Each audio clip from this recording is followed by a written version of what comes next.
அம்மாடி வாசையே, அம்மா துளசி.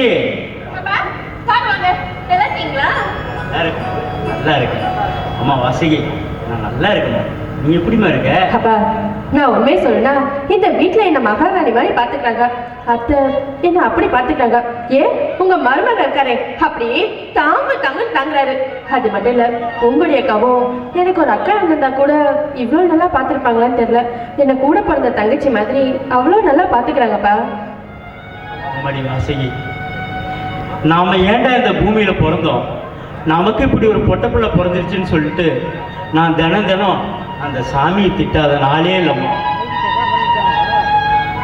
உங்க அம்மா இறந்த பின்னாடி நான் சரியா தூங்கினதே இல்லைம்மா. தினம் உன்னை நினைச்சு இந்த அப்பா அழுவாத நாளே இல்லைம்மா. அப்பா, எல்லாம் பேசுறீங்க. சரி அம்மா, அந்த ஆயா நல்லவங்களை சோதிப்பான், ஆனா கைவிட மாட்டாங்கிறது அந்த ஆயால பார்த்து நான் தெரிஞ்சுக்கிட்டேன். அப்பா, இப்படி எங்க அப்பா கண் கலங்கிறதெல்லாம் என்னால பார்க்க முடியாது. எங்க அப்பா என் முன்னாடி எப்பவும் அழக்கூடாது. சரி அம்மாடி, இந்த இதுல ஏதோ இந்த அப்பாவோட முடிஞ்சது திம்மட்டம் வாங்கிட்டு வந்திருக்கேன். நீ உனக்கு வேணுங்கிறத எடுத்து சாப்பிட்டுக்கோ. உன் வீட்டில் இருக்கிறவங்களுக்கும் கொடு. பூங்கொடி வசதியான பொண்ணு. அவங்க அப்பா நினச்சா எதை வேணாலும் எப்போ வேணாலும் வாங்கி கொடுப்பாங்க. ஆனால் இந்த அப்பா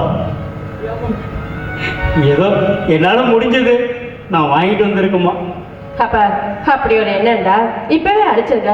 அந்த அக்கா ஒன்றும் அப்படியெல்லாம் என்கிட்ட நடந்துக்கிறது இல்லை. ரொம்ப நல்லா பார்த்துக்கிறாங்க. என்னைக்குமே பணக்காரிங்கிற புத்தி அவங்களுக்கு இருந்ததே இல்லை. கூட பிறந்த தங்கச்சியை எப்படி தங்குவாங்களோ அந்த மாதிரி தான் என்னை பார்த்துக்கிறாங்கப்பா. அப்பா, இந்த வீட்டில் நான் மகாராணி மாதிரி இருக்கேன். நீங்கள் சும்மா கவலைப்பட்டுட்டே இருக்காதீங்க. ரொம்ப சந்தோஷமா, ரொம்ப சந்தோஷம் அம்மா. நான் இப்போ உன்னை விட ரொம்ப சந்தோஷமா இருக்குமா. ஆண்டவன் உன்னை எந்த குறையும் இல்லாமல் நல்லபடியாக வச்சிருக்கணுமா. நல்லபடியாக வச்சிருக்கணும்.